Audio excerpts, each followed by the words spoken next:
Bien chicos, muy buenas noches. Vamos a continuar con las clases de Infecto. Hoy vamos a desarrollar VIH y nos vamos a basar en la norma técnica 2020. Dentro de la norma técnica, en la primera parte hay, no sé si ustedes han visto disposiciones generales y dentro de disposiciones generales hay definiciones operativas. Y de ahí había venido ya algunas preguntitas, igual vamos a tratar algunas de ellas. Por ejemplo, ¿qué había venido? Una de las preguntas que había venido, ¿qué significa pareja cero discordante, no?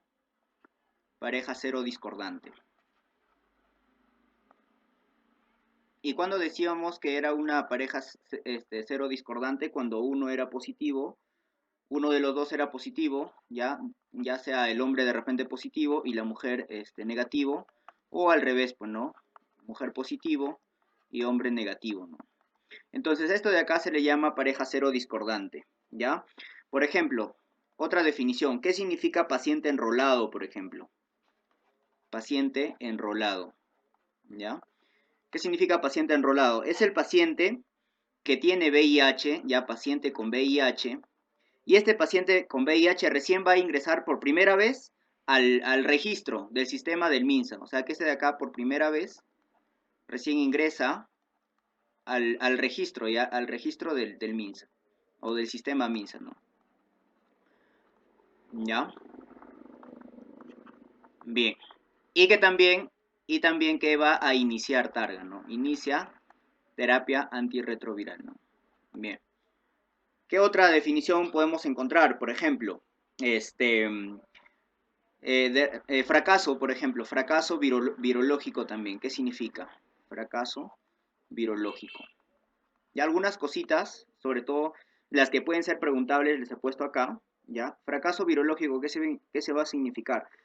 Va a tener dos definiciones fracaso virológico. ¿Ya? Fracaso virológico, una de las definiciones es que no lo vas a lograr suprimir la carga viral, o sea que la carga viral va a permanecer mayor a 1000, ¿ya? Mejor que poner ahí. Así, no logra suprimir o no se logra suprimir la carga viral menos de 100, menos de 1000 copias por mililitro, ¿ya? Bien. Esto de acá a los 6 meses de iniciar targa. A los 6 meses de iniciar ya terapia antirretroviral. Bien. ¿Y a esto cómo se denomina? A esto se denomina resistencia transmitida. Bien, resistencia transmitida, ¿no? ¿Y cuál es la otra definición? La otra definición es que el paciente, este paciente tenía una carga viral, al inicio tenía una carga viral menos de 1000, ya menos de 1000 copias, ¿ya? O carga viral indetectable, ¿ya? Indetectable. Y que después de iniciar TARP, o sea, ya inicia su terapia antirretroviral, ¿qué va a pasar con la carga? La carga viral va a ir más allá de las 1000 copias, ¿no? Más allá de las 1000 copias por mililitro, ¿no? A esto de acá, ¿cómo se le llama? Esto se le llama resistencia más bien adquirida, ¿ya? Resistencia adquirida, ¿bien? Eso de ahí significa fracaso virológico. Entonces, cuando un paciente, tú le estás dando terapia antirretroviral y a los 6 meses ya debería haber bajado su carga viral, ¿no es cierto? Incluso a los 2, 3 meses nada más debería haber bajado su carga viral. Cuando permanece hasta los 6 meses su carga viral más sobre los 1000, diríamos que este paciente es fracaso virológico. Como te dice, no logra suprimir su carga viral menos de 1000 a los 6 meses, ¿ya? Después de haber ya iniciado su terapia antirretroviral, ¿bien? Por ejemplo, también, ¿a qué llamamos, por ejemplo, una supresión virológica? Supresión virológica. Ya, vamos a cambiar de color. ¿A qué llamamos supresión virológica? Supresión virológica vamos a ver cuando hay una reducción de la carga viral y esta reducción de la carga viral se vuelve indetectable. ¿Y cuándo llamamos que es indetectable? Cuando tiene una carga viral menos de 50 copias por mililitro. Eso de ahí significa supresión virológica, ¿ya? Y en un paciente obviamente que estaba recibiendo su terapia antirretroviral, ¿no? Su carga, ¿bien? Ya. Esas definiciones tenemos que al menos dominarlas, ya fracaso virológico, supresión virológica, paciente enrolado, paciente, pareja cero discordante. También hay otra definición que es cuando decimos que la persona está confirmada, que eso lo vamos a ver más adelante cuando hablemos del diagnóstico, ¿bien? Bueno, ahora vamos a hablar de la estructura, ya de la estructura de este virus, ¿no? Bien, sabemos que este VIH pertenece, es un reovirus, ¿no es cierto? Es un reovirus, ya que es un reovirus que pertenece a quién? A la familia, ya a la familia Lentiviridae, ¿no es cierto? Lentiviridae, ¿ya? Recuerden que hay tres características este de acá viene a ser perdón, retrovirus. Hay tres retrovirus que nosotros tenemos que reconocer, ¿no es cierto? El oncovirus, va a haber el oncovirus, el lentivirus, ¿no es cierto? Y el espumavirus. El VIH viene a ser un retrovirus. ¿Por qué retrovirus? Porque sintetiza al revés, ¿no es cierto? Empieza por ADN, empieza por RNA y termina en DNA, ¿no es cierto? Recuerdan que era al revés. Eso lo explicamos enseguida. Bien, y recuerdan cuál era el retrovirus, que era oncovirus, era el HTLV1, también es un retrovirus, ¿no es cierto? Bien, que pertenece a la familia entonces Lentiviridae. Y este virus, acá le vemos su estructura que va a tener su envoltura, ¿no es cierto? Su cápside, ya su nucleocápside, ¿bien? Y esta de acá va a tener sus proteínas, ya que vemos acá, por ejemplo. Acá en la cápside, por ejemplo, ¿quién está? El P41, ¿no? Tenemos acá la integrasa la integrasa, por ejemplo, que son proteínas estructurales, ya P32. Acá tenemos la P17, pero las que nosotros tenemos que ir recordando es la P41, ya la GP120. Estas dos lo vamos a ir recordando, ¿ya? Y recuerden que este virus tiene ARN, ya ARN viral, ¿no es cierto? Bien. Y las enzimas que va a tener, la más importante viene a ser la transcriptasa, ¿ya? Y se llama transcriptasa reversa o la transcriptasa inversa, ¿no es cierto? Otra que la vamos a encontrar acá, la integrasa que hemos estado mencionando y la proteasa. Esas tres son las enzimas más importantes que lo vamos a encontrar en el virus, ¿bien? Y también hay otras estructuras que lo vamos a encontrar como parte ya de la superficie, que viene a ser el CCR5, ¿no es cierto? Y el CXR4, ¿no? Que lo vamos a ir mencionando también. Este virus tiene tres genes, ¿no es cierto? Tres genes estructurales que lo vamos a ver. El gen GAG, ¿ya? El gen POL, ¿no? Y el gen ENF. Esto de acá, cada uno, ¿qué te va a representar? Al menos lo que tenemos que recordar. Del gen GAG, lo que tenemos que recordar es la P24, ¿no es cierto? Del gen POL, ¿qué tenemos que recordar del gen POL? Mira, acá está este gen POL son las que tienen las enzimas, la proteasa, la integrasa y la transcriptasa reversa, ¿no es cierto? La que tiene las enzimas, entonces viene a ser el gen POL. Y de la envoltura, obviamente, tenemos el GP120 y el GP41, ¿no? Que se van a unir en el receptor. Mira, esto de acá viene a ser el GP41 y este de acá viene a ser el GP120. ¿Quién se va a unir primero al receptor del linfocito TCD4, que viene a ser su órgano diana? El GP120, ¿ya? Y luego el GP41 va a jalar a este virus, ¿no es cierto?, por ayuda de otros cofactores y lo va a unir a la membrana del eritrocito. Bien, entonces lo que vemos acá, mira, tenemos acá digamos, el linfocito afectado va a ser, el diana va a ser el linfocito TCD4. Ya este linfocito TCD4, ¿no es cierto?, que vamos a encontrar en el glóbulo, en los glóbulos rojos, ¿no? Perdón, de los glóbulos blancos, ¿ya? Porque, o sea, mira, el VIH ataca netamente a los glóbulos blancos, ¿no es cierto? Porque ahí se encuentra su receptor. Imagínate que el VIH, su receptor se encontrara en el glóbulo rojo, simplemente te causará anemia de repente, ¿no? O de repente, si se encontrara en los receptores, no sé, de los osteoclastos, te produciría de repente osteoporosis, ¿no?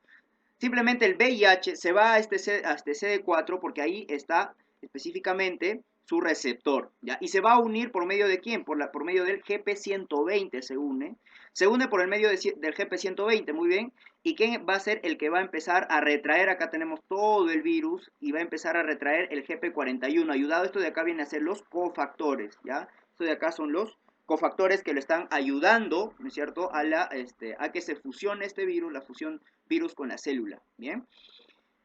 Y acá tenemos estas proteínas también, estas proteínas, la CCR5 y la CXCR4, ¿no es cierto? Es muy importante que últimamente se están produciendo antivirales para atacar la puerta de ingreso, ¿no es cierto? Bien. Muy bien, una vez que entra este virus, ya entra acá, entra ya a la parte intracelular, ¿no es cierto?, por medio del CD4, tenemos acá la primera enzima que va a actuar. ¿Cuál es la primera enzima que va a actuar? La transcriptasa reversa. Entonces, ¿cuál era el dogma de la biología? Es que todo ser vivo tiene que producir, a partir del DNA, tiene que producir, ¿qué? ARN, ¿no es cierto? Ese era el dogma de la biología. Pero ¿qué hace el virus? Esto de acá lo desecha y hace todo lo contrario. Es decir, a partir del ARN, del ARN va a sintetizar su DNA, por eso acá dice DNA transcrito, ¿no? Por eso también se llama transcriptasa reversa o transcriptasa inversa, y lo mismo hace el HTLV1, ¿no? Entonces, una vez que ingresa este virus, y acá tenemos la transcriptasa inversa que va a actuar, ¿no es cierto? La otra enzima, ya la otra enzima que va a actuar viene a ser la integrasa. ¿Y en qué se basa la integrasa? Muy bien, acá ya tenemos ya el ADN, ¿no es cierto? Tenemos el DNA del virus. ¿Y qué hace la integrasa? La integrasa, si es que nosotros, imagínate, tenemos por acá nuestro ADN, ¿ya? Por acá tenemos, ¿ya? Nuestro ADN, y por el otro lado tenemos el ADN del virus, ¿no es cierto? Por acá ya tenemos su ADN del virus, ¿bien? Ya. Ahí ya tenemos su ADN del virus. ¿Qué hace la integrasa? La integrasa, esto de acá, lo va a tratar de acoplar acá. O sea, lo va a acoplar, ¿no es cierto? Su DNA. ¿Bien? Lo acopla a su DNA. ¿Ya? Lo va a acoplar de tal forma, ¿ya? En que la célula nuestra, ¿no es cierto?, no se va a dar cuenta que tiene este DNA del virus y empieza a replicar, a replicar estos virus, ¿no es cierto?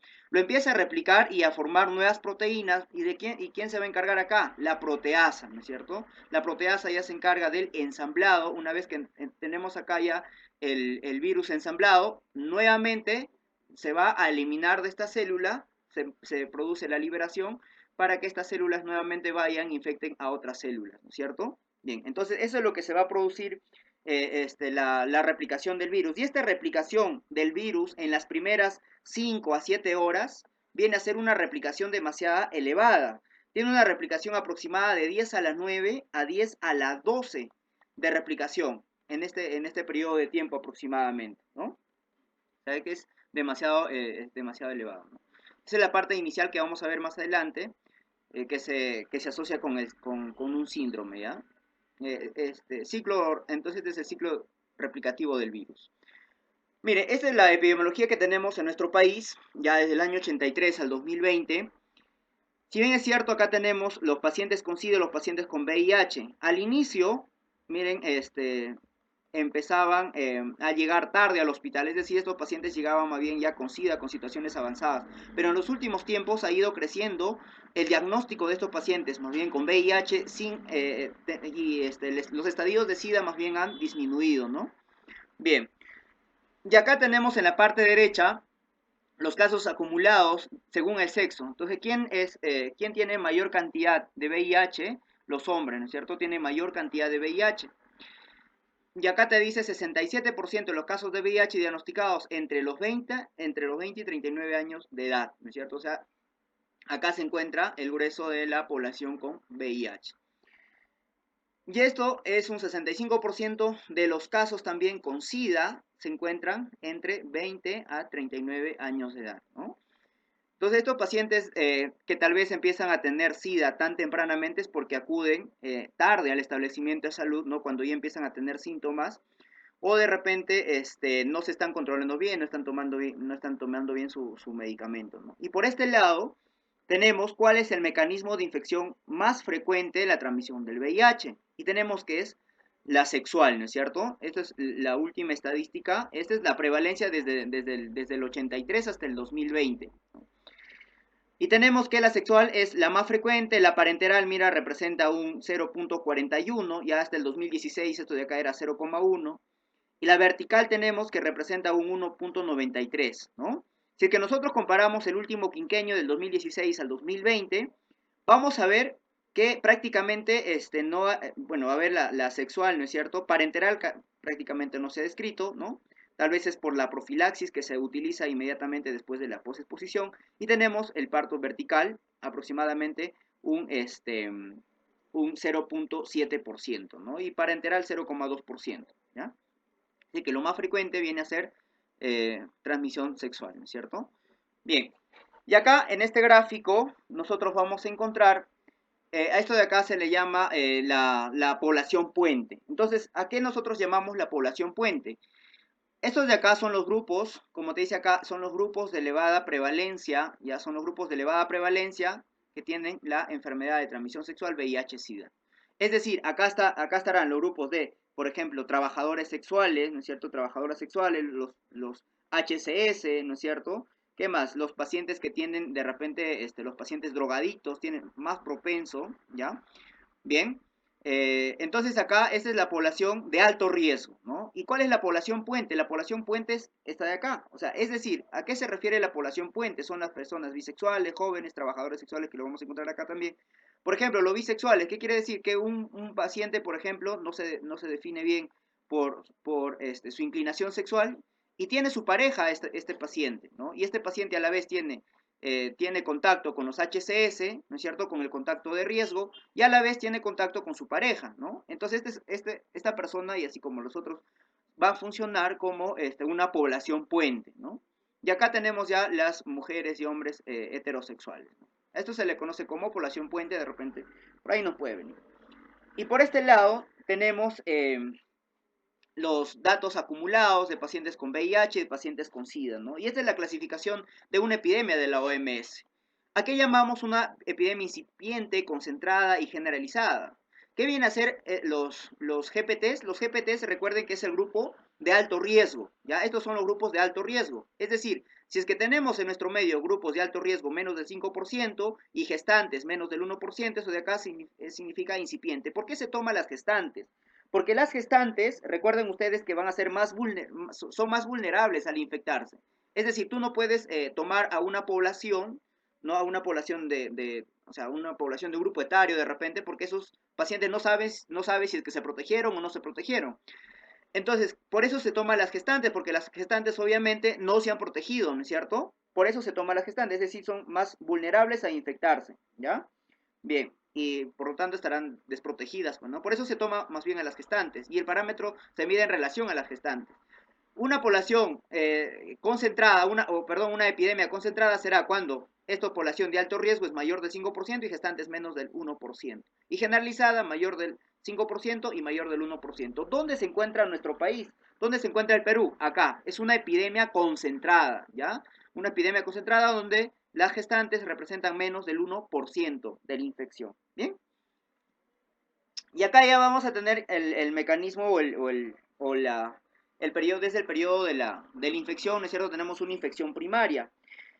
Y acá vamos a tener la primoinfección, ¿no es cierto? Acá es donde se da la primoinfección. Y en esta primoinfección es donde vamos a encontrar, habíamos dicho, mayor carga viral, ¿ya? Mayor carga viral. Recuerdan que en las primeras horas llegaba hasta 10 a las 9, hasta 10 a las 12 de carga viral. Es decir, el virus se empieza a replicar inmediatamente y los linfocitos todavía no pueden generar anticuerpos en esas primeras horas porque ni siquiera lo ha detectado. Empiezan a generar recién anticuerpos mucho tiempo después, ¿no? Y estos pacientes empiezan a replicar de una manera exagerada, esto se le llama la primoinfección.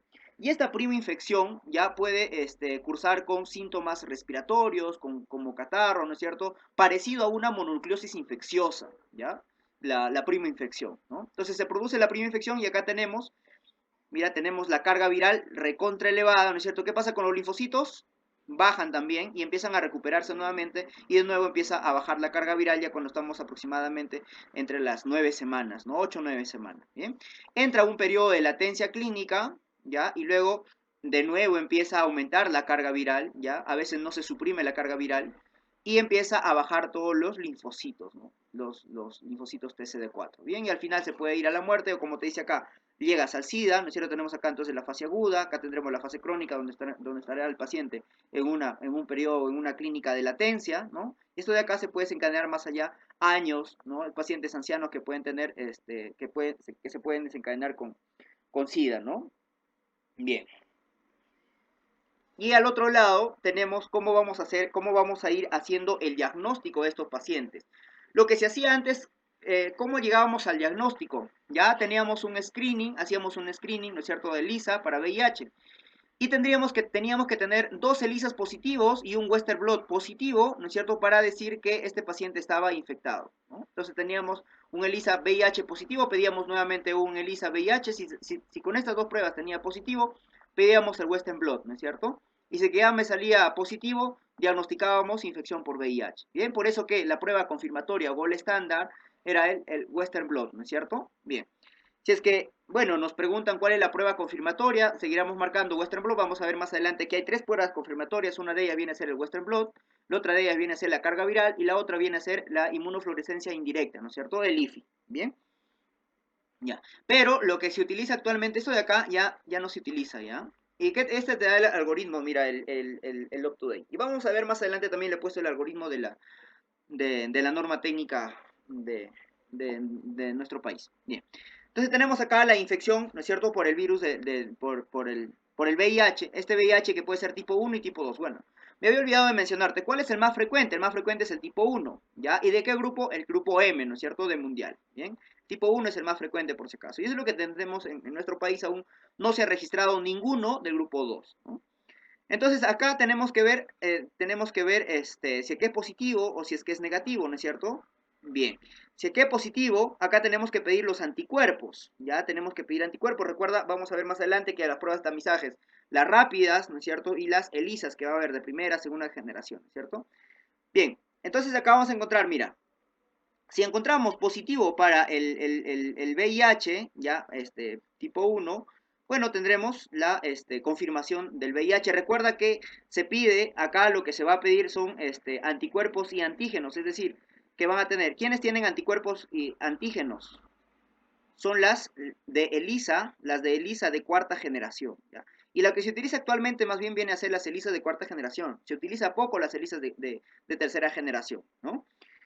Entonces, con una ELISA de cuarta generación positiva, ya bastaría para detectar si es que este paciente tiene o no tiene infección por VIH, ¿no? En todo caso, vamos a ver más adelante que nuestra norma técnica aún sigue tomando en cuenta parte de estos parámetros que habíamos visto en la parte superior, ¿no?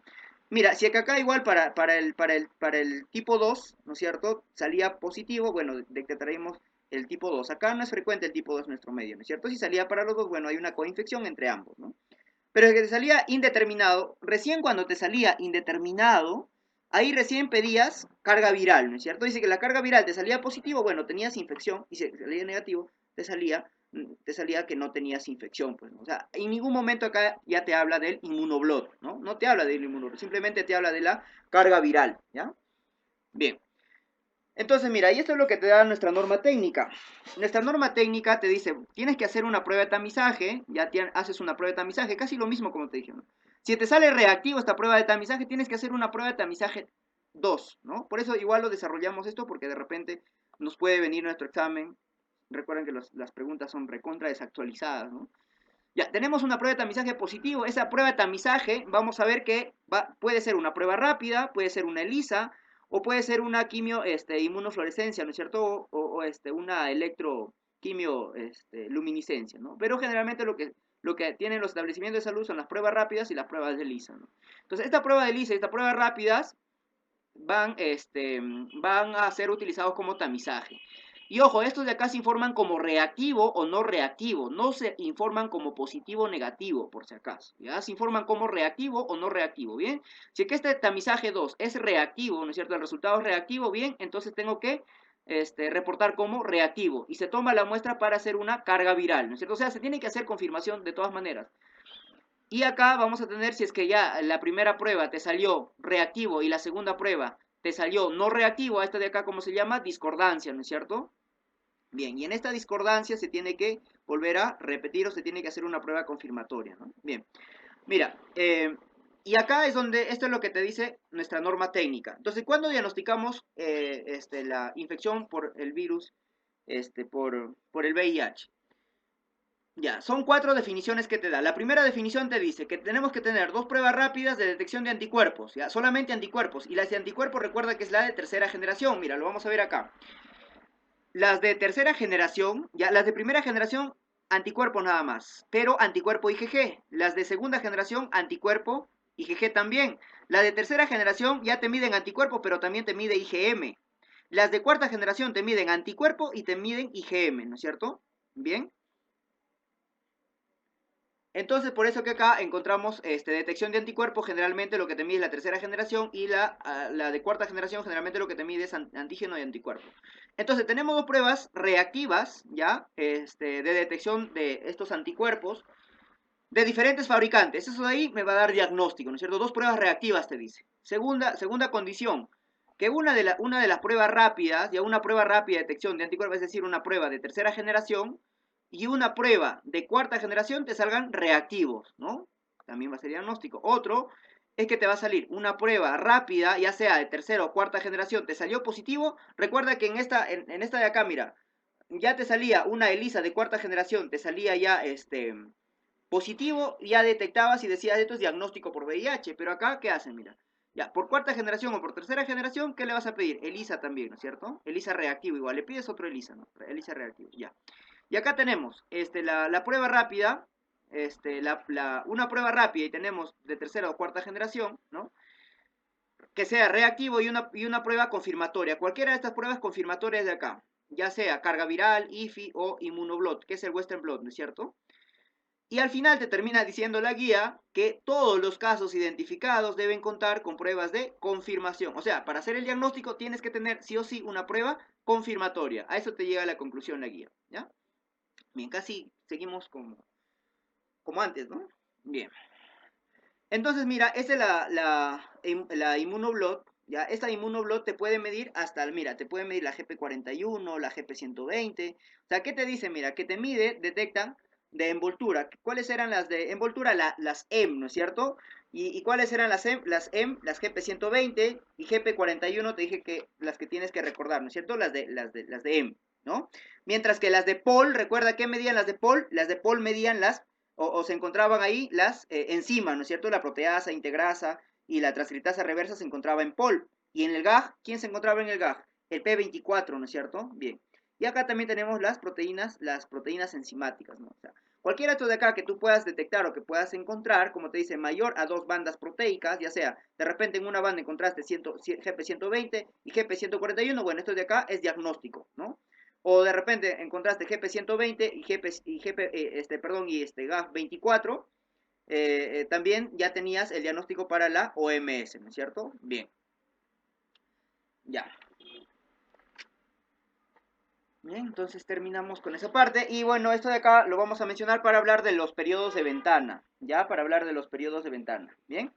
Acá en los periodos de ventana, vamos a hablar, porque también ha sido pregunta de examen, por ejemplo, había visto una pregunta y te decía la ELISA de cuarta generación, eh, ¿cuánto es su periodo de ventana, no? Y la respuesta era entre 15 a 20, ¿no? O entre 10 a 20 creo que iba la respuesta. Bien, entonces mira, conforme van pasando la generación de la ELISA de primera generación, segunda, tercera, recuerda que la de primera generación tenía un alto periodo de latencia, o sea, imagínate que tendrías que detectarlo casi después de un mes y medio, ¿no? Las de segunda generación bajaron un poco de 25 a 35, las de tercera generación de 20 a 30 días y las de cuarta generación el periodo de latencia de 15 a 20 días. De forma práctica, apréndetelo. Tercera generación, apréndetelo como 3 semanas, ¿no es cierto? Porque tenemos en promedio 21 días aproximadamente. Entonces, tercera generación, ¿cuánto es su periodo de latencia? 3 semanas. Y bueno, lo restas una semana menos a las de cuarta generación, 2 semanas aproximadamente, entre 15 a 20, ¿no es cierto?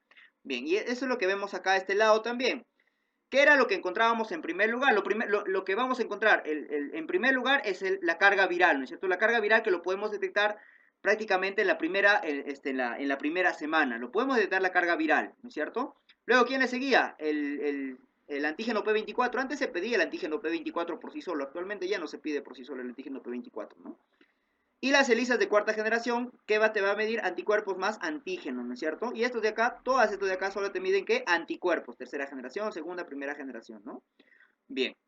Y si te preguntan quién es el que tiene mayor periodo de ventana, es el inmunoblot, porque mira, el inmunoblot, ¿hasta cuánto se va? Hasta 50, ¿no? Mira, hasta 50 se va su periodo de ventana, ¿no es cierto? Es muy elevado su periodo de ventana. Y mira, este, la, la carga viral, mira, las copias.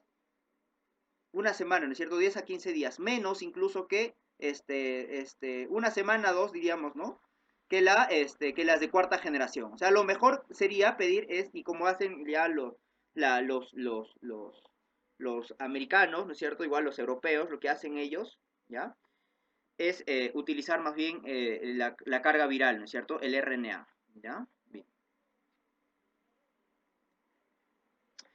Ya, esto de acá son algunas definiciones, ¿no es cierto?, que nos decía la CDC, que nos decía la CDC en el 93, que sacó acá sus grupos, y en el 2008 lo volvió a modificar, ¿ya? Pero la OMS en el 2007 también sacó su clasificación, ¿no? Y esto es lo que lo menciona en nuestra norma técnica, por eso igual lo vamos a hablar de ambos, ¿bien? Entonces, mira, nosotros vemos acá de la CDC del 93, y bueno, esto he visto en algunas preguntas, ¿cuándo llamamos el grupo, cuándo pertenece al grupo A, cuándo pertenece al grupo B y cuándo pertenece al grupo C, ¿no? Al grupo A son todos los asintomáticos, ¿no es cierto? Son todos los asintomáticos que pertenecen al grupo A. Al grupo B ya son los sintomáticos, ¿no es cierto? Y en el grupo C son todos aquellos que tienen enfermedades definitorias de SIDA, que lo vamos a ver más adelante en un cuadrito cuáles son las enfermedades definitorias de SIDA, ¿no? Y lo dividen a 1, a 2, a 3 de acuerdo a su carga viral, ¿no? Y la carga viral lo coge, el punto de corte es menor de 200 y mayor de 500, ¿no es cierto? Entonces irá mayor de 500 a 1, ¿no? Entre 200 y 499 a 2 y en menor de 200 a 3. Todo esto de acá, todo esto de menor de 200 se cataloga como SIDA. Y todo esto de acá también se cataloga como SIDA, ¿no es cierto? Es decir, toda la categoría C y todo lo 3, el grupo 3, A3, B3 y C3 es SIDA, ¿cierto? Bien. Igual acá la clasificación prácticamente fue la misma, lo clasifican 1, 2 y 3 y en desconocido, ¿no? Pero la OMS lo clasifica en el 2007, ya, lo clasifica en el 2007, según estos cuadros, ya, en estadio clínico, en 4 estadios clínicos, y también toma en cuenta el valor de los linfocitos TCD4, ¿no es cierto? Entonces, el estadio clínico 1 te dice que son asintomáticos, estadio clínico 2, síntomas leves, estadio clínico 3, síntomas avanzados, y estadio clínico 4, SIDA. O sea, que en otras palabras, el último estadio, al fin de cuentas, viene a ser SIDA, ¿verdad? Bien, y por este lado tenemos la clasificación de los leucocitos. Y es fácil, mira. Apréndetelo. Igual, menor de 200, mayor de 300. Bien, entonces, acá tiene que repartirse los 300 que faltan, ¿no? Entonces tiene que repartirse 150, 150. Por lo tanto, el estadio clínico 2 irá desde 350 hasta 499 y el estadio clínico 3 desde 200 hasta 349, ¿no? Bien. Y acá tenemos, primero veamos las enfermedades definitorias de SIDA, ¿no? Y estas enfermedades definitorias de SIDA pertenecían a la categoría C, ¿no es cierto? Recuerda que la categoría A era asintomática, según la CDC. Igual he puesto acá ya la categoría C y la categoría B, y también le he puesto de la OMS para ver los estadios clínicos, ¿ya? Mira, ¿cuáles son las enfermedades definitorias de SIDA? Son 17, ¿ya? Tenemos, por ejemplo, cáncer cérvico-invasivo, ahí tienes para que lo leas, igual vamos a revisar algunos. Candidiasis bronquial, traqueal, pulmonar. Y quiero que veas esto, candidiasis esofágica, que ha sido pregunta de examen, ¿ya? Te decía, ¿cuál no es una enfermedad definitoria de SIDA? Y la respuesta era candidiasis orofaringia, ojo. La candidiasis orofaringia no es una enfermedad definitoria de SIDA, es la candidiasis esofágica, ¿ok? Bien, tenemos la coccidiomicosis, la criptococosis, ¿no es cierto? Tenemos la histoplasmosis, ya, la enfermedad por citomegalovirus, ¿no es cierto? Tenemos acá las neumonías por neumocistis carini, sarcoma de Kaposi, ya es una enfermedad definitoria de SIDA, rinitis por citomegalovirus con pérdida de la visión, obviamente es una enfermedad también definitoria de SIDA, toxoplasma, emaciación, ¿no es cierto? Las enfermedades, por ejemplo, la encefalopatía multifocal progresiva, ¿no? Las enfermedades por diarrea crónica, que igual lo vamos a mencionar un poco más adelante. Bien, todas esas de ahí son las enfermedades definitorias de SIDA, ¿ya? Y las que pertenecían a la categoría B son las que no estaban en la categoría C prácticamente, porque la categoría A eran los que estaban asintomáticos, ¿no? Entonces, como te dice acá, la categoría B son pacientes con infección VIH, cuadros sintomáticos no incluidos en la categoría C y que cumplen criterios al menos uno de los siguientes, es decir, cuadros atribuidos a infección por VIH, que indican un defecto de la inmunidad celular, cuadros cuya evolución clínica son necesidades terapéuticas, es decir, por ejemplo, angiomatosis basilar, candidiasis, ¿qué? Vulvovaginal, ¿ya? Candidiasis, ¿qué? Orofaringia. ¿A qué categoría pertenece? A la categoría B, ¿ya? A la categoría B. Bien. ¿Qué más? Displasia cervical o carcinoma in situ. Ya, carcinoma in situ pertenece a la categoría B, ¿no es cierto? Bien, herpes zóster, la púrpura trombocitopénica idiopática, etcétera, ¿no? Y la categoría A recuerda que eran los asintomáticos. Bueno, y estos son los estadios clínicos que te dice la OMS, y hay que considerarlo porque está en nuestra norma técnica y de repente de acá nos vienen preguntas, ¿no? Y ahí tienes para que lo leas, igual el estadio clínico 1 va a ser el asintomático, ¿no es cierto? Y vamos a ver en el estadio clínico 1 que además hay una linfadenopatía generalizada persistente. ¿Y a qué se refiere tener una linfadenopatía generalizada persistente? ¿Qué quiere decir esta linfadenopatía generalizada persistente? Que tenga un compromiso mayor igual a dos ganglios, pero que no comprometan juntos, es decir, que no comprometan tanto la cervical como más axilar. Es decir, estos de acá no pueden estar juntos, ¿ya? Puede estar cervical más una inguinal de repente, ¿no es cierto? O axilar más una inguinal. Es decir, estos de acá arriba no tienen que estar juntos. A eso de ahí se le llama linfadenopatía generalizada persistente. ¿Bien? ¿Qué más vamos a tener? Y en el estadio clínico 2, ¿qué tenemos? Pérdida moderada de peso, ¿no es cierto? Menor de 10% de peso, ¿ya? Y acá en el estadio clínico 3, más de 10% de peso, ¿no es cierto? Infecciones recurrentes, sinusitis, amigdalitis, herpes zóster, keilitis, úlceras orales, dermatitis, erupciones papulares pruriginosas y unicomicosis, ¿no?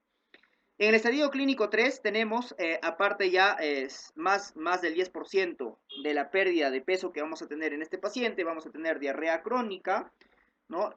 Vamos a tener fiebre persistente idiopática mayor de 37.5 grados, ¿ya? Mira, cuando tú tienes un paciente con VIH y tienes una fiebre persistente, ¿qué le tienes que pedir sí o sí? BK en esputo, ¿ya? Porque la causa más frecuente en estos pacientes que tienen fiebre persistente es tuberculosis, ¿ya? Esa es la causa más frecuente. Y en segundo lugar, por el mismo VIH, ¿ya? En segundo lugar, por el mismo VIH. Bien, candidiasis oral persistente, leucoplasia oral vellosa, ¿no es cierto? Anemia también, mira, menor de 8, estomatitis, gingivitis. Y en el estadio 4, ¿quién crees que esté? Todos los definitorias de SIDA, pues, ¿no es cierto? Acá están todas las enfermedades definitorias de SIDA, mira. Está tuberculosis, cualquier estadio, por si acaso, la tuberculosis. La sarcoma de Kaposi, te dice tuberculosis extrapulmonar. ¿Cuál es la tuberculosis extrapulmonar más frecuente en nuestro medio? Más frecuente en nuestro medio viene a ser el pulmonar, ¿ya? En nuestro medio. Tuberculosis extrapulmonar en general y en todo el mundo viene a ser la ganglionar, pero en nuestro medio viene a ser la pulmonar, es decir, bueno, no sería pulmonar, ¿no? Sería pleura más bien. A la pleura, ¿ya? A la pleura, ¿ya?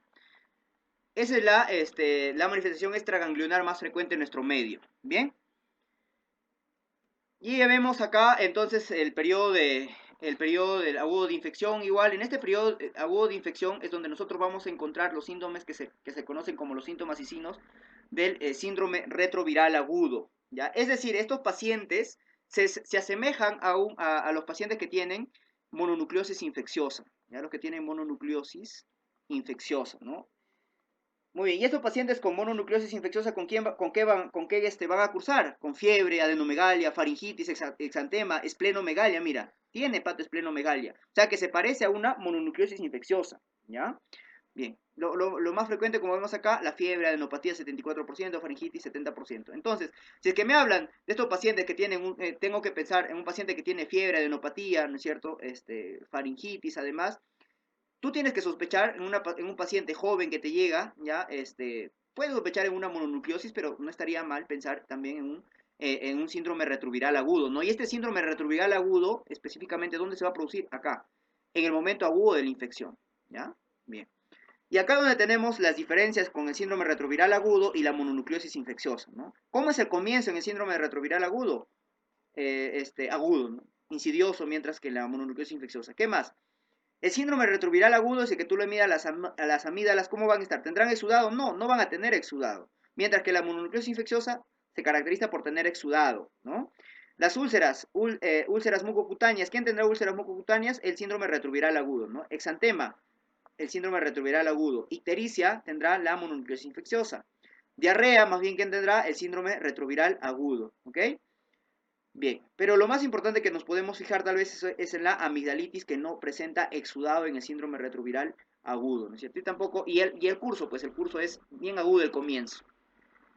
Cuando nosotros ya hablamos del compromiso del sistema nervioso central, de infecciones del sistema nervioso central, bueno, tenemos que ver a estos pacientes que tienen compromiso de acuerdo a a la cantidad de linfocitos CD4 que van a presentar, ¿cierto? Mira, acá tenemos la cantidad de linfocitos CD4 que van a presentar estos pacientes. Bien, tenemos por ejemplo acá la seroconvención mayor a 500, ¿no? Entre 200 a 500 por microlitro y mayor a 200. Mayor a 200 en todo paciente, ¿cómo se conoce? Como estadio SIDA, ¿no es cierto? Mayor a 200 se conoce como estadio SIDA. Bien, ya. Entonces acá vamos a hablar de los estadios que se van a presentar en estos pacientes de acuerdo a su TCD4, ¿ya? Ya, bien.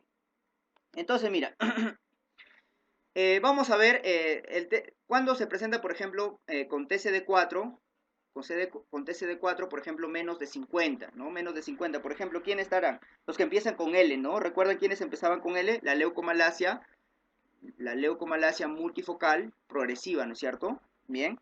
¿Y qué más? Los linfomas, ¿no es cierto? Linfoma, ¿ya? Los linfomas también, ¿ya? Bien. ¿Quiénes más? Los que empezaban y te daban ya compromiso con TCD4 menor de 100, ¿no? ¿Quién teníamos menor de 100? Los que empezaban con C, es decir, los criptococos, ¿no? Criptococos. ¿Quién más? Citomegalovirus, ¿no es cierto? Empezaba con TCD4 menor de 100, ¿no? Y recuerda que ha sido pregunta de examen con cualquier nivel de TCD4, con cualquier nivel, no importa el nivel, es la tuberculosis, ¿no es cierto? La tuberculosis, ¿eh? Ya. Bien, y ahora vamos a ver entonces estos pacientes, que van a presentar estos síntomas. A ver, acá. Mira, entonces acá tenemos las complicaciones que se va a presentar, la clínica y el diagnóstico habitual y el gol estándar, ya que vamos a utilizar. Bien, para esto vamos a utilizar una pantalla en blanco para hacerlo más didáctico. Mira, te dicen que tiene paciente VIH. El paciente VIH te dice que es un paciente con VIH, acá lo voy a poner más convulsiones, ya, más convulsiones, paciente VIH más cefalea, ya, más cefalea, paciente VIH más signos meningios, ya, signos meningios, ¿no? Paciente con VIH que cursa con demencia, más demencia, y así te va, esto de acá tienes que identificar en tu caso clínico, ¿ya? Paciente que tiene, este, paciente que tiene VIH, más diarrea crónica, recuerda que hablamos, ¿mayor a cuánto? A 4 semanas, ¿no es cierto? Diarrea crónica mayor a 4 semanas. Entonces, paciente con VIH, más convulsiones, más focalización, ¿no es cierto? Focalización. ¿Cuál es el diagnóstico? Toxo, hasta que demuestre lo contrario, ¿bien? Toxoplasmosis. Si es que tú le diste tratamiento para toxo, le diste su tratamiento y no responde, en segundo lugar, y eso tienes que buscar en tu pregunta, y en tu pregunta tiene que decirte que ha sido tratado para toxo y no responde. Entonces, en segundo lugar, ¿en quién tienes que pensar? En linfoma. En segundo lugar, recién tienes que pensar en linfoma. ¿Ok? Ya, paciente con VIH más cefalea. ¿En quién tienes que pensar? Ya, en criptococos, ¿ya? En criptococos. En criptococosis, ¿ya? Tienes que pensar en criptococosis, porque este de acá te va a cursar con una hipertensión endocraniana, ¿ya? Te cursa con una hipertensión endocraniana, ¿bien? Y por esa hipertensión endocraniana es que se va a encontrar el paciente con una cefalea exagerada, ¿no es cierto? Por eso este paciente tú le haces punción lumbar y vas a medir en centímetros de agua mayor a 20 generalmente, ¿no? Lo vas a medir. Ya, y VIH más signos meningios claros, que vamos a encontrar signos meningios claros, ¿qué viene a ser? La tuberculosis, ¿no es cierto? TBC, ¿bien? Paciente que tiene VIH más demencia, ojo, te pueden decir que al inicio empieza con trastornos visuales primero, ya con trastornos visuales primero, puede ver luces, ¿no es cierto? Y que luego cursa con demencia. ¿De quién estábamos hablando? De la leucoencefalopatía, de la LEM, ¿no es cierto? Leucoencefalopatía multifocal progresiva, ¿ok? Y si que tienes un paciente con VIH y ya diarrea crónica, tú tienes que pensar en coccidias, ya en coccidias. ¿eh? Entonces ahí tienes prácticamente para responder todas las preguntas. Vamos a ver este cuadro. Ya, mira, entonces, Si tienes por toxoplasma, ¿cuál es su clínica? Focalización, pues, ¿no? Focalización. Ya el diagnóstico vamos a hacer con imágenes, obviamente. ¿Y cómo vamos a ver la imagen en la toxoplasmosis? La imagen en la toxoplasmosis, ya lo vamos a ver en forma de anillo, ¿no es cierto? Pero es intracraneal, ¿ya? Es intracraneal. A diferencia del citomegalovirus, recuerda que viene a ser periventricular, ¿ya? Manejo del toxo, perdón, la TAC del toxo lo vamos a ver como en anillo, ¿no es cierto? Lo vamos a ver intracraneal nada más, ¿cierto? Mientras que el otro vamos a ver periventricular, ¿no? Ya, pues el gol estándar por biopsia que le puedes hacer. El linfoma cerebral, recuerda que entonces lo primero que tiene que pensar en una convulsión es en toxoplasma. Lo segundo que tiene que pensar es en linfoma, cuando ya has tratado toxoplasma y no te respondía, ¿no? Bien. Porque el linfoma también se puede ver así como puede marcar en forma de anillo, ¿no? Te da focalización igual, ese es el segundo que te da focalización, el primero va a ser toxo, entonces lo vamos a ver en imágenes o PCR, ¿no? La neurocriptococosis, que te va a dar el marcador clínico que va a ser cefalea, ¿ya? Es el marcador clínico. Su diagnóstico va a ser por tinta china, ¿no es cierto? Bien, su cultivo, podemos cultivar el líquido cefalorraquídeo y MECTB o M bacteriana, esto de acá o cursan con signos meningios, eso es lo característico. Cursan con signos meningios, ya no vamos a hablar de este estudio de líquido cefalorraquídeo, de ahí lo hablamos en su momento. Meningitis aséptica y la leucoencefalopatía multifocal progresiva. Recuerda que esta leucoencefalopatía multifocal progresiva te va a cursar con demencia, pero primero que puede tener trastornos visuales, es decir, puede ver luces, ¿no es cierto? Primero, ¿ya? Compromiso visual, y que luego te da demencia, ¿ya? Bien, y las imágenes que lo vamos a ver, la imagen recomendada para ver es la resonancia magnética, porque con la TAC no vamos a ver nada. En la leucoencefalopatía multifocal progresiva, recuerda que lo produce el virus tipo JAK, ¿no es cierto? O el virus tipo JC.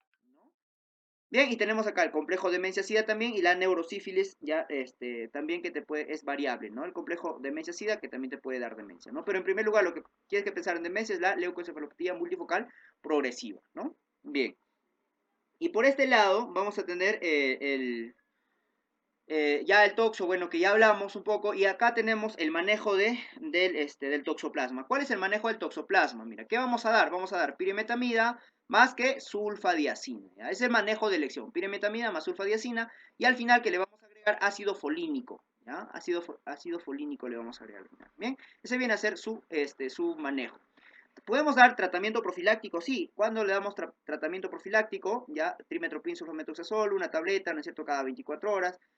O si es que es alérgico, eso lo vamos a ver más adelante, ya, o creo que no le he puesto, ya, pero igual lo vamos a hablar más adelante cuando hablemos de profilaxis en todo el VIH en general. La profilaxis de todo el VIH, ya que tiene su criterio cuando vamos a dar profilaxis, es con trimetoprim sulfamethoxazol, sobre todo para neumocistis, ¿no es cierto? Girovesi, ¿ya? Pero si es que es alérgico para el trimetoprim sulfamethoxazol, vamos a ver que vamos a dar dapsona, ¿ya? Lo primero que te recomienda la guía es desensibilizar primero al trimetoprim sulfamethoxazol, pero si que no lo puedes hacer, le puedes sugerir dapsona, ¿no? Bien. Y por este lado tenemos la leucoencefalopatía multifocal progresiva. Recuerda que cursa con ¿qué? Con demencia, ¿no es cierto? Cursa con demencia. Y mira, afectación en dedo de guantes, así te va a decir, ya, afectación en dedo de guantes. Esto de aquí es una resonancia magnética. Y esta de acá es la que lo va a diagnosticar porque la tomografía prácticamente no vamos a observar absolutamente nada. Ya la tomografía no se observa nada, ¿no? Bien, ¿y qué viene a hacer la leucoencefalopatía multifocal progresiva? Viene a ser una desmielinización, ¿ya? De todas estas sustancias de la sustancia blanca, ¿ya? Por eso se llama leuco. Leuco recuerda que es blanco, ¿no? Toda esta de acá, compromiso, ¿no es cierto? Una desmielinización, ¿bien? Que que cursa con demencia, pues, ¿por qué crees? Mira, puede afectar hasta toda esta parte de acá, pero también se puede ir hacia la parte frontal, ¿no es cierto? Bien, ya, ¿y cuál viene a ser el manejo de la criptococosis? ¿Qué te dije? El marcador clínico de la criptococosis viene a ser cefalea. ¿Por qué viene a ser cefalea? Porque cursa con hipertensión endocraniana, ¿no es cierto? Con una hipertensión endocraniana. Por lo tanto, si tú vas a medir la presión de este líquido cefalorraquídeo, tranquilamente puede llegar hasta 50, hasta 60 centímetros de agua. O sea, es demasiado elevado. En general decimos, mira, cuando estás sentado, lo normal es que sea de 10, 18 a 25 y de cúbito lateral de 6 a 18, ¿no es cierto? En general te dice mayor a 20 centímetros de agua, ¿no es cierto? Mayor a 20 centímetros de agua que vamos a hacer, ¿cierto? ¿Y cuál viene a ser el manejo? El manejo de la criptococosis, ya, vamos a tener acá la fase de inducción, ya, la fase de consolidación y la fase de mantenimiento, ya, bueno, no está acá la fase de mantenimiento. ¿Cómo es la fase de inducción? La fase de inducción, ¿qué vamos a dar? Anfotericina B, ¿ya? ¿Por cuántas semanas damos anfotericina B? Por 2 semanas, ¿ya? Que lo podemos agregar a la fluticasona. Bien, entonces el periodo de inducción o la fase de inducción es la anfotericina. La segunda es la fase de consolidación. ¿Cuánto dura la fase de consolidación? De 8 a 10 semanas, ¿ya? De 8 a 10 semanas te dura la fase de consolidación. ¿Y cómo le vas a dar? Le vas a dar fluconazol, ya, pero a dosis altas, a 400 miligramos por día le vas a dar, ¿cierto? Son dosis altas, ¿ya? Bueno, y este de acá vendría a ser después de 200 miligramos por día, ya, de fluconazol, que sería más bien el tratamiento ya de mantenimiento, ¿ya? Este de acá viene a ser el de mantenimiento. No sé qué le pasa que, ya, este de acá viene a ser el de mantenimiento, ¿ya? Bien, listo. La neumonía por neumocistis yerubesi. Esta neumonía por neumocistis yerubesi se puede producir cuando baja los TCD4 menos de 200, ¿no es cierto? Generalmente se produce esta neumocitis yerubesi, ¿bien? ¿Qué vamos a observar en la neumocitis yerubesi? ¿Cuál es su marcador clínico de la neumocitis yerubesi? Ya, eso quiero que busques. Ya hay que ver palabritas claves que nos ayuda para responder una pregunta. ¿Ya? No se trata simplemente de dar la teoría, sino que ver de qué podemos afianzarnos porque ese es al final el motivo de que nosotros podamos desarrollar la mayor cantidad de preguntas, ¿no?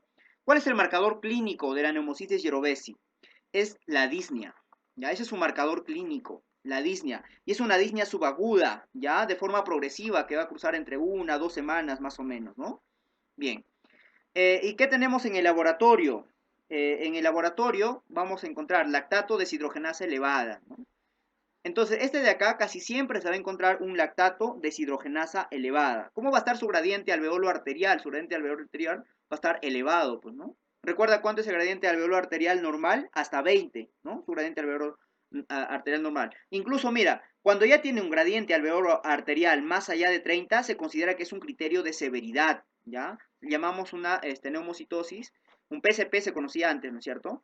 Ya es un cuadro severo. Y cuando la presión parcial de oxígeno está menor de 70 milímetros de mercurio, también ya es un cuadro severo, se considera como un cuadro severo, ¿no? Igual acá, presión parcial de oxígeno, vamos a encontrar disminuido. ¿Y cómo vamos a diagnosticarlo? La neumocistis yerubesi por un estudio directo, ¿no? ¿Y cómo hacemos ese estudio directo? O sea, entramos y hacemos un lavado bronquiolo alveolar, ¿no es cierto? Un estudio, un examen al final directo que le vamos a hacer ya con lavado bronquiolo alveolar, ¿no? ¿Y qué vamos a observar acá? Los taquizoitos, ya acá vamos a observar los taquizoitos, ¿no es cierto? Del neumocistis yerubesi, ¿bien? Y acá, como te dice, recuerda, es en la neumocistis carini, en la PCP, no suele aparecer derrame ni adenopatías. No hay derrame ni adenopatías en la PCP. En el diagnóstico no es útil que la serología ni el cultivo, ¿no es cierto? Eso es lo que te dice, ¿ya? ¿Qué examen por eso pedimos? El examen directo, ¿ya? El examen directo es lo que pedimos, ¿no? Bien. Entonces, a ver, si lo ponemos en un contexto de un caso clínico, ¿cómo te tendría que preguntar acá? Mira, te tendría que preguntar de un paciente que tiene SIDA, un paciente que viene con SIDA, disneico, ¿no es cierto? Disneico, obviamente con dificultad respiratoria, ¿no es cierto? Y la auscultación, ¿cómo estará la auscultación? Ah? Auscultación normal, ¿ya? La auscultación va a estar normal, por si acaso. Porque se forma se va a producir como una neumonía atípica. Y recuerda que la neumonía atípica, tú al estetoscopio generalmente no escuchas crépitos y nada de eso. ¿Por qué? Porque lo que afecta es el intersticio, no lo afecta el alveolo, ¿no? Bien, por eso que la auscultación vamos a encontrar normal. ¿Qué más te van a decir? Que el LDH lactato deshidrogenasa, ¿qué va a estar? Elevado, ¿ya? ¿Cómo va a estar la presión arterial de oxígeno? Baja. ¿Cómo va a estar el gradiente alveolo arterial? El gradiente alveolo arterial va a estar, aumentado. Diagnóstico PCP, ¿ya? Diagnóstico PCP. Entonces, en ese contexto te pueden poner. Bien, ¿y cómo vamos a dar el tratamiento acá la profilaxis, recuerda el tratamiento de primera elección para el PCP, que viene a ser cotrimoxazol, ya ese viene a ser su tratamiento de elección, cotrimoxazol, ¿no? Y su profilaxis también viene a ser cotrimoxazol. Incluso si es que es alérgico de repente o no lo podemos dar cotrimoxazol, podemos dar trimethoprim y dapsona, ¿ya? La dapsona también se puede dar, ¿no? Y ayudante que lo podemos dar con la prednisona, ¿no?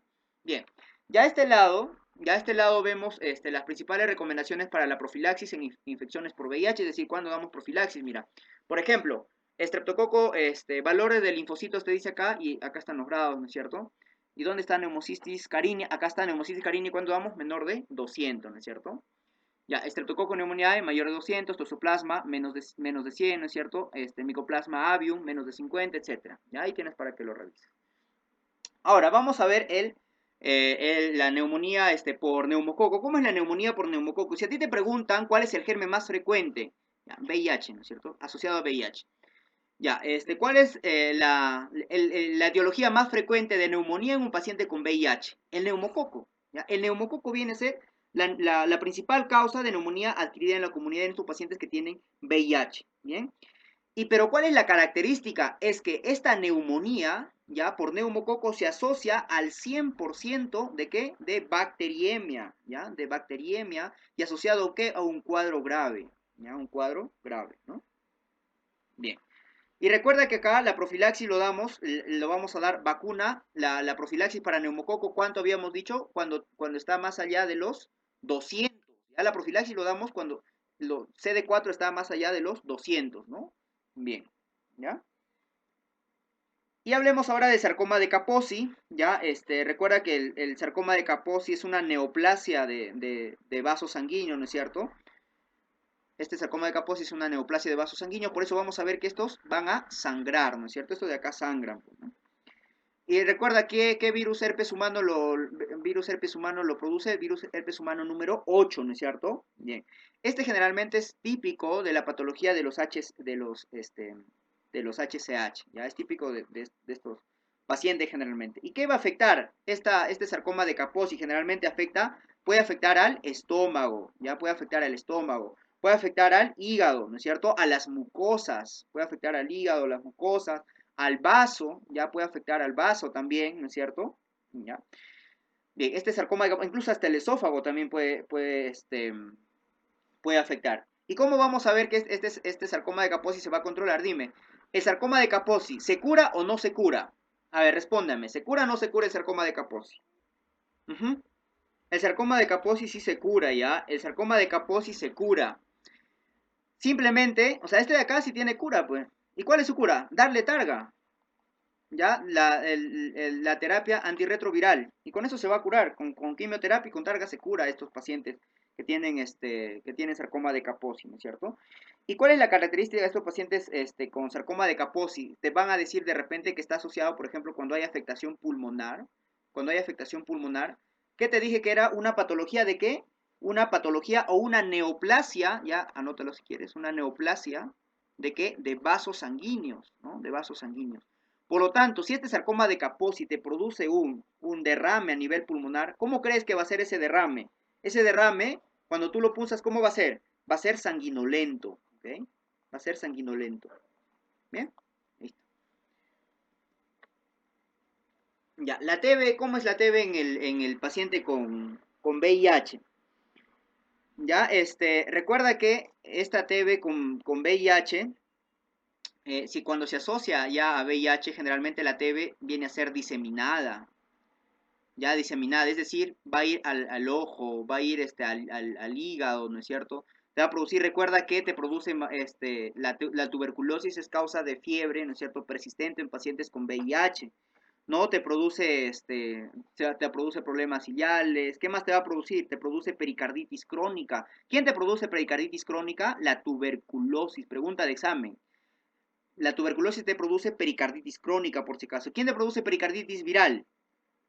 Perdón, pericarditis aguda, la viral, ¿no es cierto? La viral, ¿bien? Y si te digo, ¿quién te produce miocarditis crónica? ¿Recuerdas? Un germen, ¿no es cierto? Que te producía bloqueo de rama derecha. ¿Quién era? El Chagas, ¿no es cierto? Chagas, ¿bien? También que se va a ir a la columna, etcétera. O sea, es una enfermedad diseminada que se va a producir en estos pacientes, ¿no? Entonces, la forma extrapulmonar más frecuente, recuerda que la tuberculosis va a ser, en forma general, es la ganglionar, pero en nuestro medio viene a ser en nuestro medio viene a ser la pleural, ¿no? Y es tanto esta diseminación de la tuberculosis que muchas veces, recuerda que la reactivación de la tuberculosis se produce en los ápices, ¿cierto? Ápico posterior sobre todo, pero es tanta la diseminación que en estos pacientes ya pueden producirse hasta en las mismas bases de los pulmones, ¿no? Como son pacientes que pueden cursar inmunosuprimidos de repente, ¿no? Bien. Entonces, ¿cuál es el marcador clínico acá en este paciente con tuberculosis y VIH? Esto de acá. La fiebre es el marcador clínico, ¿ya? Es el marcador clínico, ¿no? Es el marcador clínico, ¿bien? Ya. Y recuerda que esta de acá te puede producir la TB te puede producir una inmunodeficiencia leve o una inmunoinsuficiencia severa. Generalmente, ¿cuándo te produce una inmunodeficiencia leve? Cuando tiene TCD4 mayor de ¿cuánto? 350, pregunta de examen. Y la severa, TCD4, por lo tanto, será menor de 350, ¿no? Es decir, ¿qué te quiere decir esto? Que estos pacientes, cuando tienen un TCD4 mayor de 350, va a tener o va a ser parecido los síntomas a un paciente normal, a un paciente que tiene sus leucocitos normales, ¿no?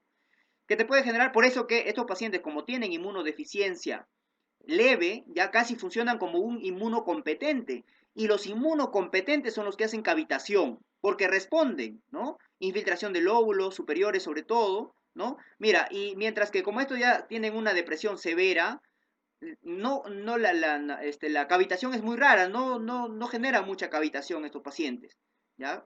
Porque es demasiado bajo sus linfocitos, no pueden activar anticuerpos, ¿no? Infiltrados de los lóbulos inferiores, ¿no? Lo que te había dicho.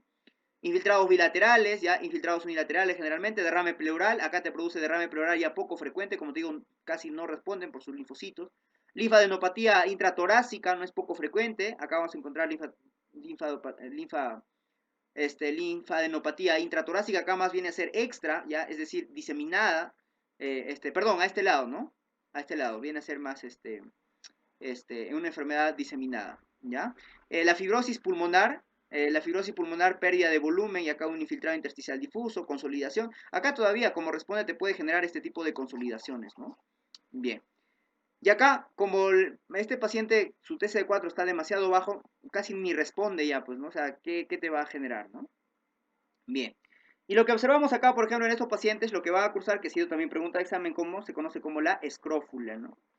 Escrófula, ¿ya? Que es la ubicación de la TB en los ganglios cervicales, te dice así cómo se denomina escrófula, ¿ya? Y bueno, acá tenemos ya los criterios para ver si que es derrame pleural exudado, trasudado, y eso de ahí que lo revises. También se ha visto en neumo, ¿bien? Y por este lado tenemos la diarrea más bien ya por coccidias. Y estas diarreas por coccidias te va a decir, te va a contar de un paciente que tiene VIH, este paciente que tiene VIH, más sumado a diarrea, pero es una diarrea crónica, es decir, mayor de 4 semanas, ¿no? Una diarrea crónica te va a contar de 7, 8 semanas, ¿no es cierto? Bien, ¿qué más? Estos pacientes, recuerda que los inmunocompetentes, o sea, si es que nosotros, los inmunocompetentes, por ejemplo, nos infectamos por coccidias, es un cuadro autolimitado nada más, pasa inmediatamente, se autolimita este cuadro.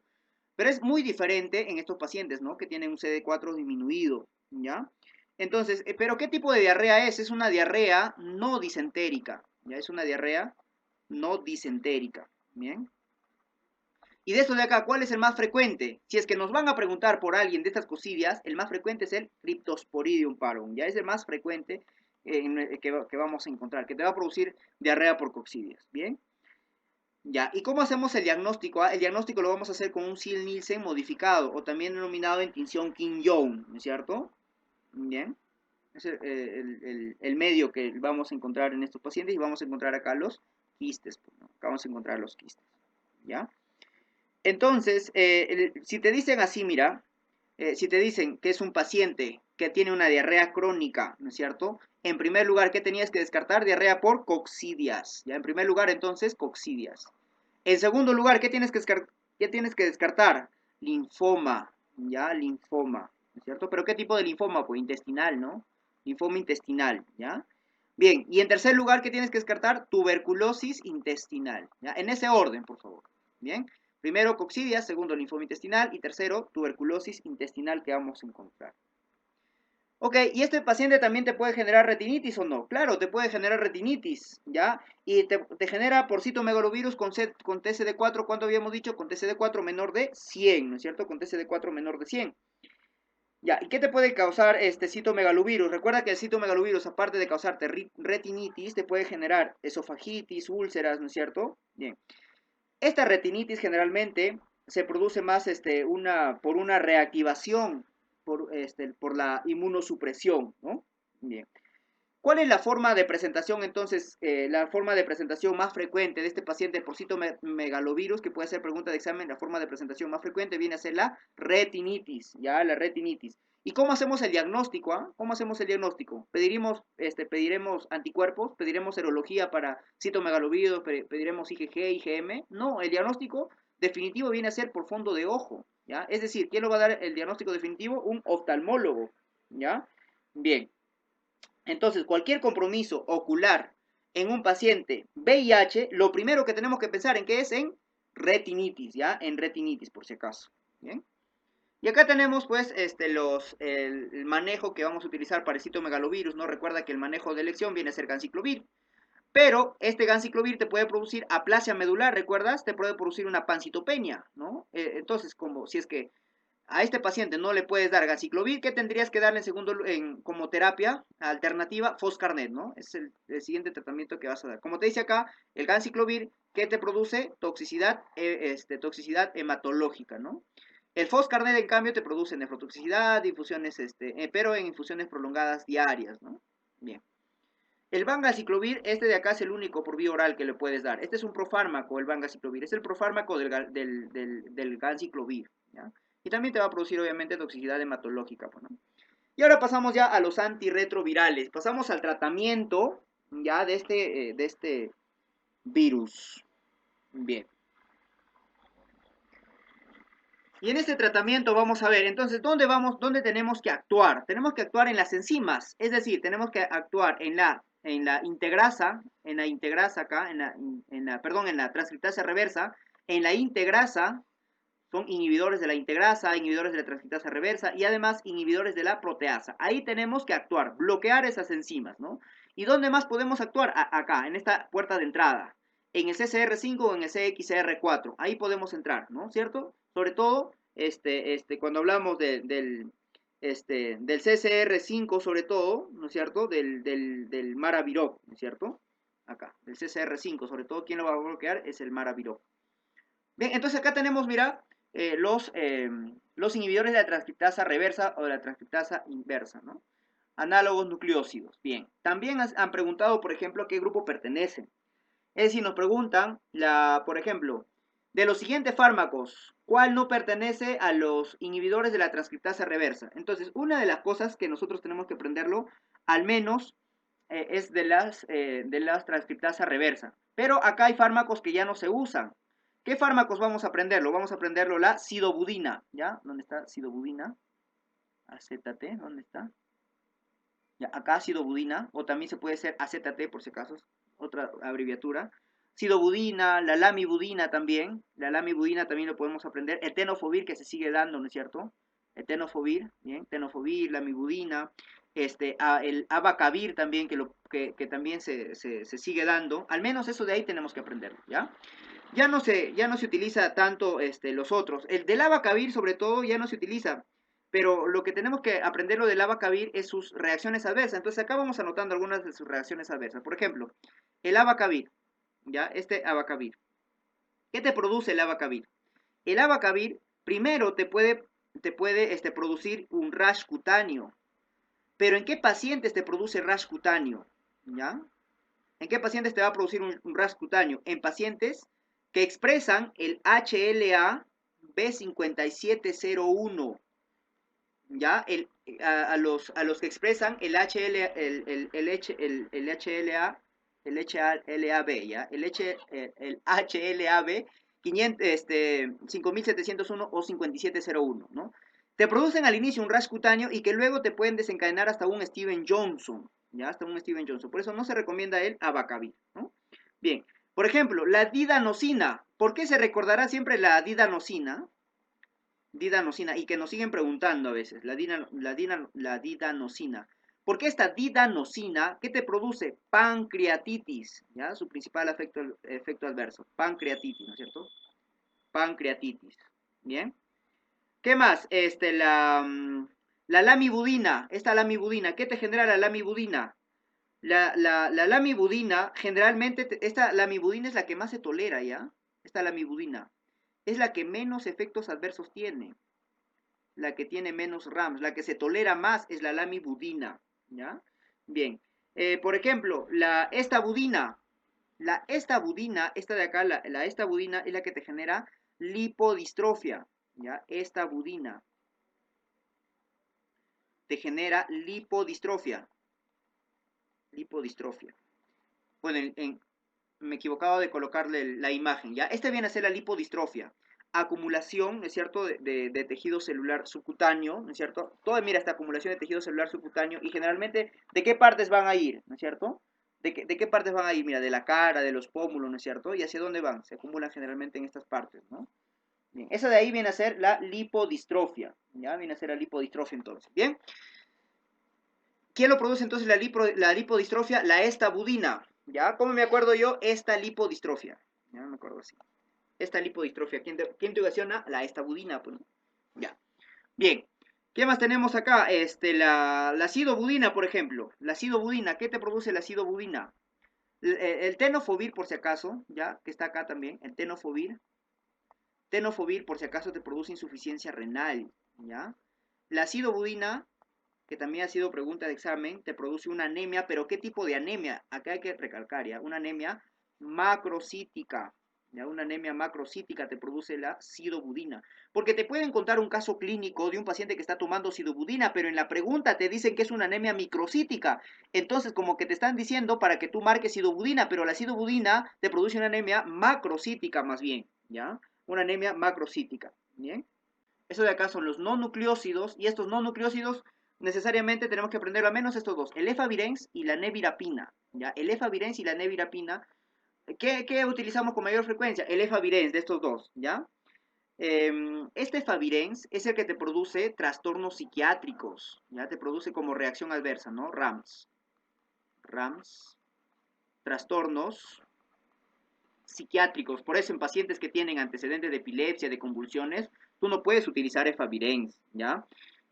¿Y cómo son esos trastornos psiquiátricos que te da la efavirenz? Son sueños vividos, es decir, estos pacientes, ya cuando toman este medicamento, van a tener como que, van a confundir la realidad con el sueño, porque va a ser casi, o sea, como una realidad que ellos van a vivir, ¿no? Van a tener sus pesadillas. ¿Y eso quién lo va a producir? El efavirenz, ¿ya? El efavirenz, ¿bien? Y por acá abajo tenemos los inhibidores de la proteasa. Van a actuar a este nivel los inhibidores de la proteasa. Y acá tenemos que aprenderlo sobre todo el atazanavir, ¿ya? El atazanavir. Y acá el lopinavir, ¿ya? El lopinavir, ¿no es cierto? Lopinavir, ritonavir, que muchas veces se van a asociar, ¿no? Para ampliar el margen terapéutico, ¿no? Para ya uno utilizar 3 fármacos. ¿Qué te produce la atazanavir? Su reacción adversa, ictericia, ¿ya? Te produce ictericia. Y el opinavir, ritonavir, ¿qué te va a producir? Trastornos metabólicos. ¿Y qué trastornos metabólicos? Te va a elevar los triglicéridos, ¿no? Te produce hipercolesterolemia, te eleva el colesterol, hipercolesterolemia, ¿no? Bien. Ya. ¿Cuáles son los otros? A ver, veámoslo. El darunavir, ¿no es cierto? El indinavir también que vamos a ver, el ritonavir, bueno, el ritonavir, el saquinavir, el tipranavir, ya también que vamos a observar, ¿no? Bien, generalmente se da asociado a algunos fármacos, a ritonavir, por ejemplo, para evitar el efecto booster, ¿no?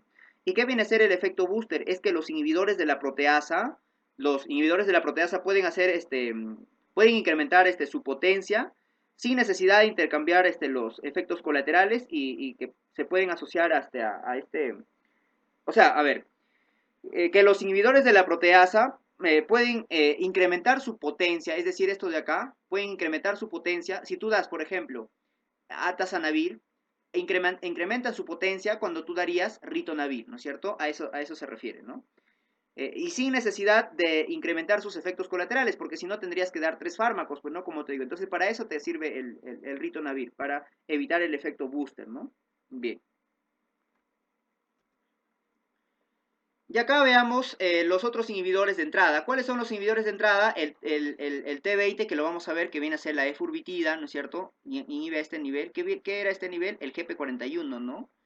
Bien, la efurbitida. Y el último que hemos visto que ha sacado es el maraviroc.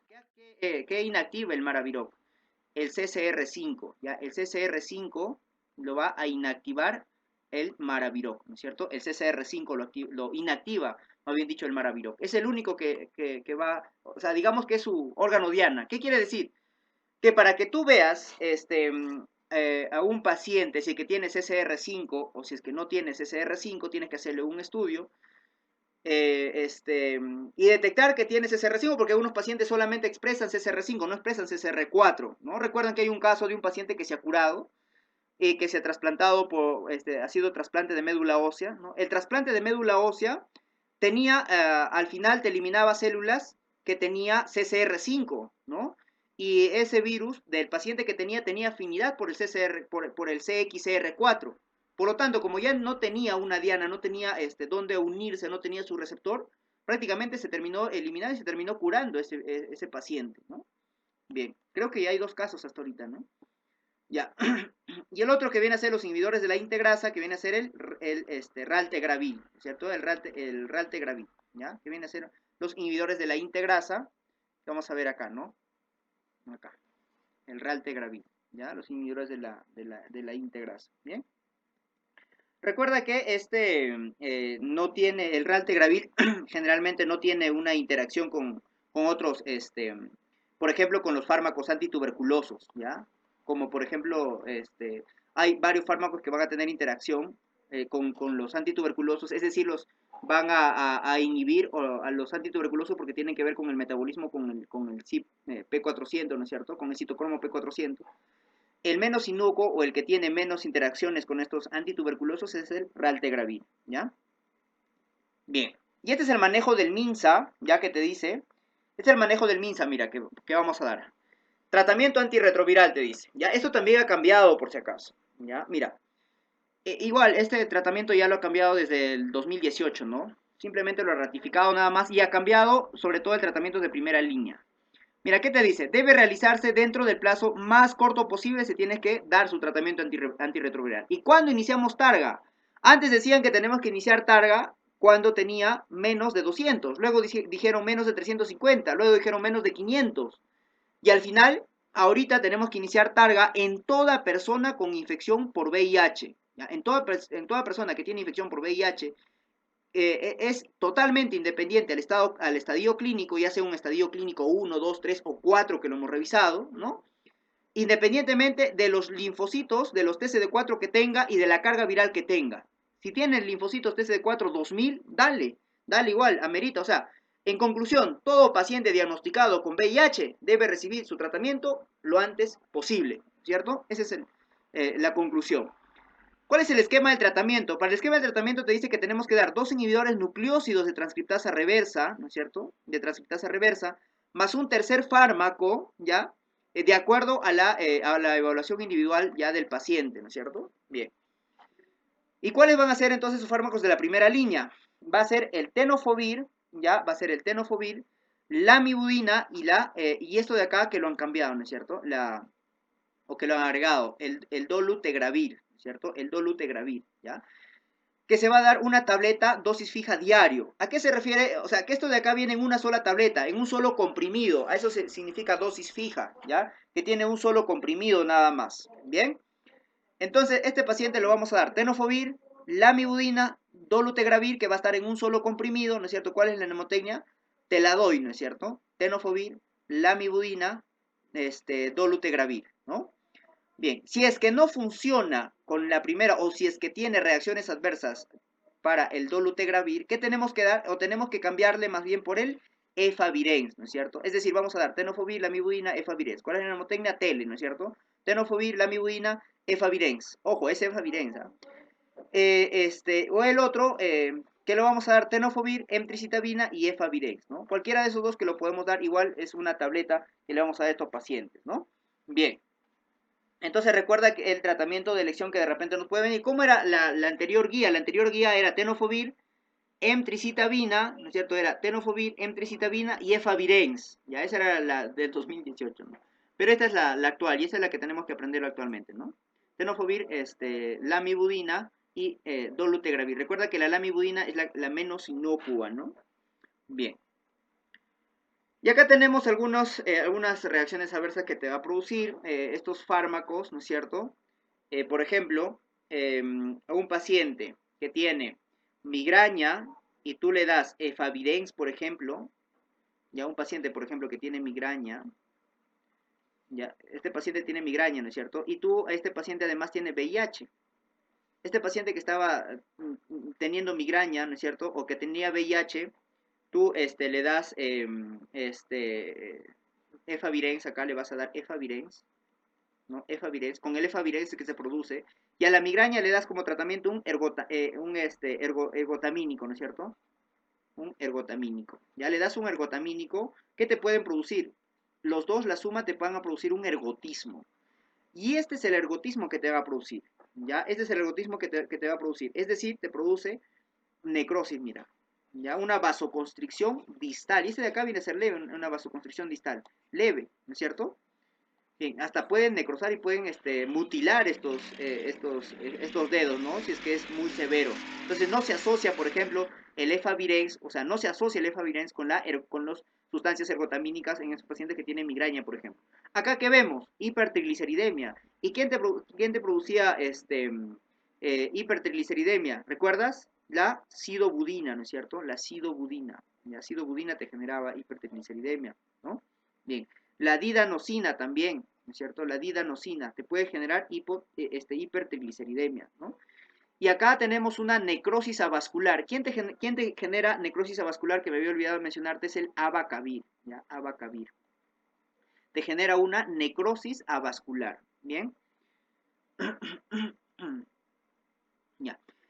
Y tenemos el síndrome de reconstitución inmunológica que se asocia a estos pacientes, es decir, cuando llamamos un síndrome de reconstitución inmunológica, que también está dentro de las definiciones operativas, por si acaso, de la norma técnica. O sea, que un paciente que de repente tuvo linfocitos TCD4 bajo, ¿ya? Tú le das su tratamiento targa, le das su tratamiento terapia antirretroviral, su targa, le das. Muy bien, y una vez que tú le das su tratamiento targa, ¿qué va a pasar? Se recupera rápidamente, ojo, la recuperación rápida de los linfocitos TCD4, ¿ya? Imagínate, tenías unas células dormidas que no te producían anticuerpos, ¿no es cierto? Y lo aumentas inmediatamente y estos linfocitos van a decir, ¿qué pasó acá? Y empieza a desencadenar una reacción inflamatoria, incluso empieza a desencadenar o a enmascarar cuadros de repente que no tenía el paciente, ¿no? A eso se llama síndrome de reconstitución inmunológica. Como dice acá, factores clínicos, inmunodeficiencia severa, cuando tienen linfocitos demasiado bajos, ¿no? Te pueden decir linfocitos menos de 50 incluso.